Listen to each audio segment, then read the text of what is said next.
उधर बांग्लादेश की नई सरकार ने वहां 15 अगस्त के मौके पर दी जाने वाली छुट्टी रद्द कर दी, जिससे वहां बवाल मच गया। बांग्लादेश में शेख मुजीबुर रहमान की हत्या की याद में 15 अगस्त को राष्ट्रीय शोक दिवस के तौर पर मनाया जाता है।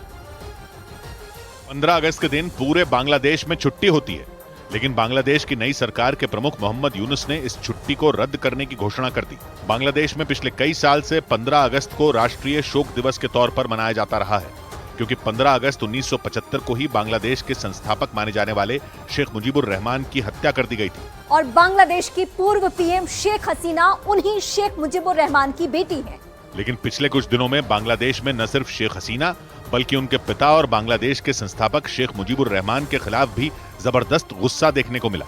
कुछ दिन पहले उपद्रवियों ने ढाका में मौजूद शेख मुजीबुर रहमान की मूर्ति को तोड़ डाला था। इसके अलावा उनकी याद में बनाए गए स्मारकों में भी तोड़फोड़ कर दी गई थी। यहाँ तक कि उनके जिस घर को बांग्लादेश की सरकार ने म्यूजियम में बदल दिया था, उसमें भी आग लगा दी गई थी। लेकिन इस विरोध के बावजूद उनकी बेटी और बांग्लादेश की पूर्व पीएम शेख हसीना ने बांग्लादेश की जनता को शेख मुजीबुर रहमान की याद दिलाते हुए उन्हें श्रद्धांजलि देने की अपील की। बांग्लादेश छोड़ने के बाद शेख हसीना ने पहली बार बयान दिया और अपने पहले संदेश में बांग्लादेश की जनता से यह गुजारिश की कि वो राष्ट्रीय शोक दिवस के मौके पर उनके पिता और बांग्लादेश को आजादी दिलाने वाले शेख मुजीबुर रहमान को सम्मान के साथ याद करें। उनका यह संदेश उनके बेटे सजीव वाजिद जॉय की तरफ से साझा किया गया और शेख हसीना की तरफ से ढाका समेत सभी शहरों में राष्ट्रीय शोक दिवस मनाने की अपील की गई। इस दौरान सजीव वाजिद जॉय ने बांग्लादेश के लोगों से शेख मुजीबुर रहमान की मूर्तियों पर फूल चढ़ाकर उनके सम्मान को बनाए रखने की गुजारिश भी की। साथ ही उन्होंने बांग्लादेश में मचे उपद्रव पर भी अपनी बात रखी और ये मांग की कि शेख मुजीबुर रहमान की मूर्ति और अन्य स्मारकों में तोड़फोड़ करने वालों के खिलाफ जांच की जानी चाहिए, क्योंकि शेख हसीना ने अपने संदेश में आरोप लगाया कि बांग्लादेश में हुए छात्र आंदोलन की आड़ में आतंकियों ने अपनी रोटियां सेकी और उनकी इस अपील के बाद बांग्लादेश के लाखों लोगों के सड़कों पर उतरने की आशंका जताई गई, क्योंकि उन्होंने शेख मुजीबुर रहमान के नाम पर लोगों को एकजुट करने की कोशिश की। आरोप लगाया गया कि इसी को देखते हुए वहां की सरकार ने 15 अगस्त की छुट्टी ही रद्द कर दी। लेकिन इस बीच बांग्लादेश में नई सरकार के मुखिया मोहम्मद यूनुस का ही विरोध शुरू हो गया।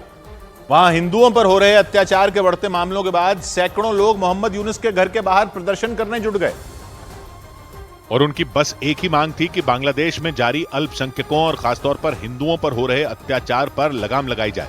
इस प्रदर्शन के लिए कई लोग हाथों में बड़े बड़े बैनर लेकर पहुंचे। इसके अलावा कुछ लोग तो अपने उन साथियों और परिवार वालों की तस्वीरें गले में टांगे नजर आए जिन्होंने हिंसा के दौरान जान गंवा दी।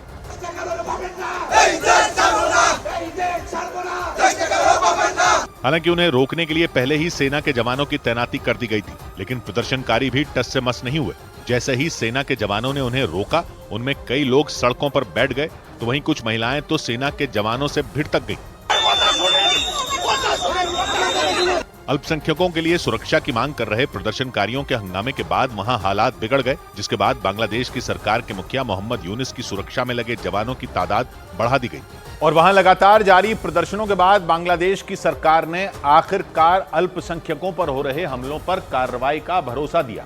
बांग्लादेश की सरकार के मुखिया मोहम्मद यूनुस खुद ढाकेश्वरी मंदिर पहुंचे और ढाकेश्वरी मंदिर पहुंचकर उन्होंने बांग्लादेश में अल्पसंख्यकों की अगुवाई करने वाले कई संगठनों से मुलाकात की। बांग्लादेश में हिंदुओं से जुड़े संगठन बांग्लादेश पूजा उद्यापन के अध्यक्ष वासुदेव धर ने उनसे मदद की मांग की, जिसके बाद मोहम्मद यूनुस ने उन्हें हिंदुओं की सुरक्षा का भरोसा भी दिया।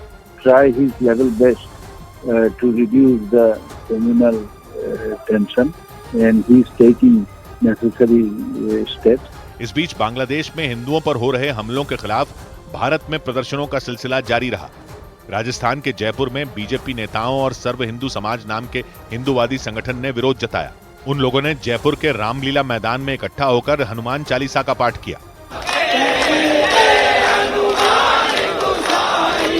उधर चौतरफा विरोध के बाद बांग्लादेश की सरकार ने अल्पसंख्यकों पर हमले करने वालों के खिलाफ कार्रवाई का भरोसा दिया।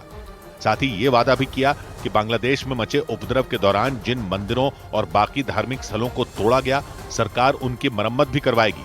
लेकिन इन सब के बीच शेख हसीना की मुश्किलें और बढ़ गईं, क्योंकि बांग्लादेश की नई सरकार ने उनके करीबियों पर शिकंजा कसना शुरू कर दिया। सूत्रों के मुताबिक वहां की सेना ने शेख हसीना के निजी सलाहकार को देश छोड़कर भागते वक्त दबोच लिया।